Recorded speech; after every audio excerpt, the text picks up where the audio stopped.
Olá, queridos amigos, tudo bem com vocês? É uma alegria estar aqui com vocês novamente para juntos estudarmos a lição da Escola Sabatina.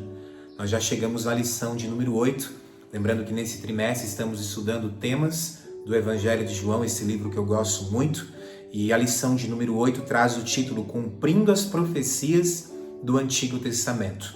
Nós estamos estudando durante esse trimestre alguns personagens dentro da história, alguns sinais que demonstram, relatam que realmente Jesus era o Messias, que Jesus era o prometido. E assim também, a lição dessa semana relata que o Antigo Testamento também serve de testemunha que Jesus realmente era o Messias. E é muito importante nós notarmos isso. O verso para memorizar se encontra no Evangelho de João, capítulo 5, verso 36, que diz assim: Mas eu tenho maior testemunho que o de João. Jesus aqui relatando que ele tem maior testemunho do que João, o João Batista, aquele que havia sido seu precursor, que havia anunciado que Jesus viria a este mundo. E aí ele relata em seguida: porque as obras que o Pai me confiou, ou seja, as obras que Deus o Pai havia confiado a Deus o Filho, para que eu as realizasse, essa que eu faço, testemunho a meu respeito de que o Pai me enviou. As obras que Jesus realizava era também uma testemunha de que o Pai o havia enviado realmente a este mundo e que realmente ele era o Messias. Mas é interessante nós notarmos a lição dessa semana que mesmo o Antigo Testamento, o Torá ali, falando a respeito do Messias, dando profecias claras a respeito do Messias, que se cumprem agora através do ministério de Cristo, muitos não creram em Jesus. E aqui está algo muito importante. A lição dessa semana ela também serve para aplicarmos para a nossa vida. Muitos hoje têm acesso à palavra de Deus. Muitos hoje dizem conhecer a Cristo, mas muitos hoje têm colocado Cristo em segundo plano. Têm optado em seguir conselhos ou tradições, conselhos humanos ou tradições, ao invés de seguir o que o assim diz o Senhor. Porque muitas vezes seguir o que o assim diz o Senhor é muitas vezes ir contrário ao mundo, ir à contramão do mundo e por muitas vezes perder algo. E por esse motivo, muitos optam por deixar Cristo em segundo plano, mesmo conhecendo a respeito de Jesus, mesmo conhecendo a respeito das Escrituras. Que nós possamos também entender a aplicação da lição dessa semana e possamos realmente colocar Deus acima de tudo e de todos. Amém? A parte de domingo, sinais, obras e maravilhas. Aqui claramente relatando aqui em João capítulo 5, verso 17, 20, verso 20 também o verso 36 ao 38, aonde claramente relata que o Pai então operava por meio do Filho. E o Filho ali era unido com o Pai e em obediência. E isso não demonstra que Jesus era um Deus menor que Deus o Pai. Não, porque só existe um só Deus. A palavra de Deus é clara em dizer que existe um só Deus, sim, manifestado em três pessoas, Deus o Pai, Deus o Filho e Deus o Espírito Santo, porém um só Deus, ou seja, ninguém é maior do que o outro ou menor do que o outro, todos são da mesma proporção, todos são Deus e não um Deus menor ou um Deus maior, porém tem funções diferentes. E quando Jesus se faz 100% homem, ele continua sendo 100% Deus. E quando Jesus vem a este mundo, então ele está conectado com Deus o Pai e também Deus o Espírito. E Jesus então realiza alguns milagres, alguns sinais, algumas ações de Jesus para demonstrar quem realmente também era Deus o Pai. Até porque eles são um só Deus e eles pensam da mesma maneira, têm funções diferentes, mas pensam da mesma maneira. E por que isso aqui é importante? Porque muitos colocam Deus o Pai como um Deus severo e Jesus como Deus da graça.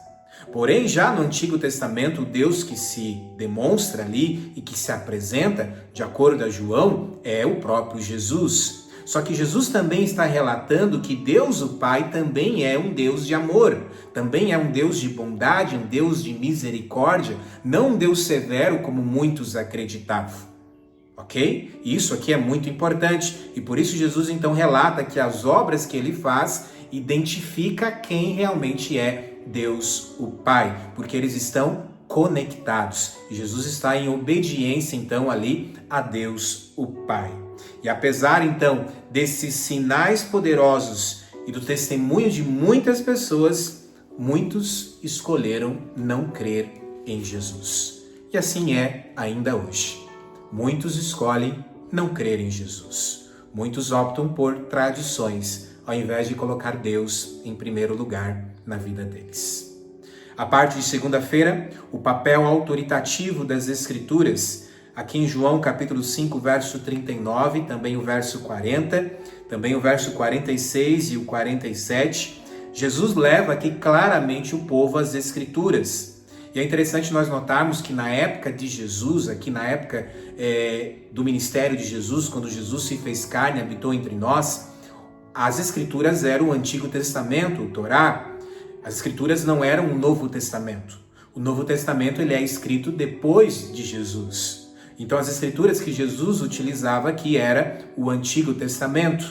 E nada pode ser acrescentado e nada pode ser tirado, como o próprio Jesus disse, nenhum i e nenhum tio pode ser tirado da lei de Deus. Ou seja, Jesus está falando aqui dentro do contexto do Antigo Testamento, é claro, agora quando nós temos o cânon bíblico também com o Novo Testamento, é aplicado também para o Antigo e também agora para o Novo, onde eu não posso tirar nada e acrescentar nada. Mas Jesus deixa claro aqui que o Antigo Testamento ele deve continuar em vigor.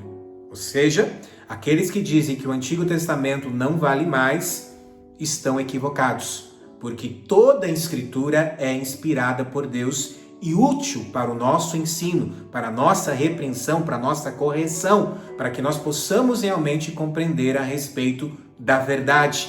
A palavra de Deus diz, o salmista diz, conhecereis a verdade vos libertará. Então nós precisamos entender que nós necessitamos então conhecer essa verdade. E essa verdade está na palavra de Deus, Antigo Testamento e Novo Testamento. E o Antigo Testamento, então, relatava a respeito de Jesus. Exatamente isso.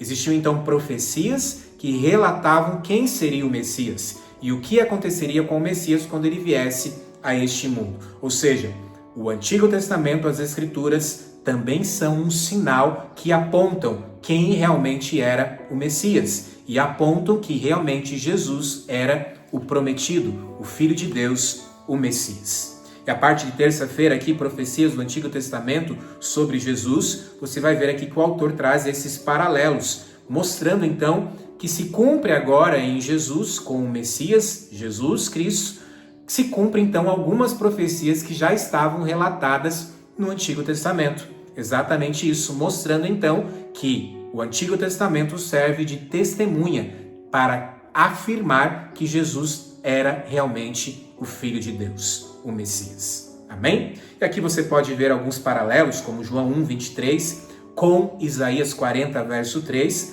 onde fala ali sobre a voz, o que clama no deserto, anunciando ali o verso apontando, esse precursor que seria João Batista, que anunciaria então a vinda do Messias ali no contexto do deserto. Em João 2,16 e verso 17 também, ali com um paralelo agora com Salmo 69, verso 9, onde mostra claramente Jesus agora ali em João, tendo esse zelo pela casa de Deus, em meio ali uma desordem, uma bagunça que estava ali acontecendo. Mas esse zelo pela casa de Deus já era algo relatado lá no livro de Salmos 69, verso 9. Ou seja, profecias que se cumprem agora com o ministério de Cristo. Em João 7,38, também ali um paralelo com João 2, verso 13, mostrando então Jesus ser essa água viva. Em João 19, verso 36, num paralelo ali com Números 9, verso 12, onde mostra claramente que nenhum osso foi quebrado de Jesus ali na sua morte. É interessante que quando os soldados vêm, eles quebram as pernas dos dois ladrões que estão ao lado de Jesus para que eles pudessem então morrer. E eles não fazem assim com Jesus porque Jesus já estava morto. E, em outras palavras, estava ali agora se cumprindo essa profecia que estava lá em Números capítulo 9, verso 12, onde nenhum osso seria realmente quebrado. É interessante porque todos aqueles que morriam na cruz ali, eles quebravam as pernas para que pudesse ali morrer mais rápido. Eles não podiam agora se apoiar porque as pernas estavam quebradas e, consequentemente, eles ficavam sem ar e, consequentemente, morriam mais rápido. Mas com Jesus não precisou ser quebrado as pernas, porque Jesus já estava morto neste momento. E por isso, então, se cumpre essa profecia. Em outras palavras, nós precisamos sim conhecer melhor o Antigo Testamento, para que nós possamos conhecer melhor a respeito de quem realmente é Jesus. A parte de quarta-feira, dentro dessa continuidade, o autor aqui traz alguns outros textos, como por exemplo João 12, verso 13, num paralelo ali com o Salmo 118, verso 26, onde o grito das pessoas dizendo ali, bendito que vem em nome do Senhor. E também ali com Zacarias 9, verso 9, onde mostra claramente ali Jesus, o Messias, que ele montaria ali num jumentinho. E isso se cumpre ali claramente em João 12, 14 e 15. João 12 ali no verso 14 e o verso 15, claramente então Jesus entrando ali montado num jumentinho, ou seja, mais uma profecia que se cumpre, que já estava sendo anunciada que aconteceria com o Messias. Mas mesmo em meio a tantas profecias, o povo optou a não crer que realmente Jesus era o Filho de Deus.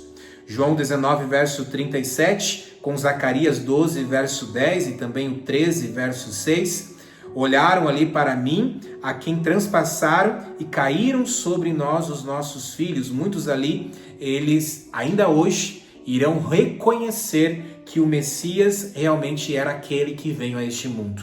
Mas principalmente nos últimos acontecimentos, muitos judeus ali, essa profecia está relatando sobre os judeus que olharam ali para ele, que traspassaram a ele, que mataram a ele, e clamaram ali que caíssem sobre eles os seus filhos, os problemas que aconteceriam neste mundo, o fato então de eles estarem crucificando a Jesus, e eles veem hoje dentro deste contexto histórico do povo judeu, e eles veem claramente muitas desgraças ali acontecerem, geração após geração. No próprio ano 70 após Jesus ali então, Jerusalém é destruído. Então você vê claramente um povo sofrendo, um povo que transpassaram a Jesus. Basta nós olharmos hoje os jornais, nós vamos ver novamente um povo em guerra. Nós vemos claramente ali um povo sofrendo geração em geração com esses problemas. Mas é interessante nós notarmos que Deus ama esse povo. E no findar dos tempos, muitos ali olharão e entenderão que aquele a qual os seus pais crucificaram realmente era o Messias, o prometido, o Filho de Deus. E sim, se converterão e se unirão a este povo que aguarda a volta do Messias. Amém? A parte de quinta-feira, vocês são daqui de baixo? E é interessante nós notarmos este ponto, porque os líderes ali, eles rejeitaram a Jesus, porque estavam presos a tradições. Muitos hoje também têm rejeitado a Jesus por estarem presos a tradições, a que o homem diz, ao que o líder religioso diz, ao invés de seguirem o que assim diz o Senhor através da palavra de Deus. E por esse motivo, então, Jesus relata ali em João 8, 12 ao 30, em especial ali o verso 23, vocês são daqui de baixo. Em outras palavras, por mais religiosos que eles fossem, por mais conhecimentos que eles tinham da palavra de Deus, eles eram, de certa maneira, pessoas que conheciam a respeito de Jesus, mas por mais religiosos que fossem, eles tinham até aparência de piedade, mas não passava disso. Eles apenas falavam palavras bonitas, mas não colocavam realmente Deus em primeiro lugar na vida deles. E aqui eu encerro na parte de sexta-feira, a parte parábolas de Jesus. Ellen White diz: o tesouro do evangelho, o caminho, a verdade e a vida estava entre eles, mas rejeitaram a maior dádiva que o céu lhes poderia outorgar. Que eu e você hoje possamos adorar a Deus não apenas com palavras, mas com atitudes. Quem é Jesus para você? Jesus para você é apenas palavras bonitas ou são atitudes que você demonstra a cada dia da sua vida? Que nós possamos adorar a Deus em espírito e em verdade, colocá-lo realmente em primeiro lugar da nossa vida. Que Deus te abençoe, que Deus te ilumine. Amém.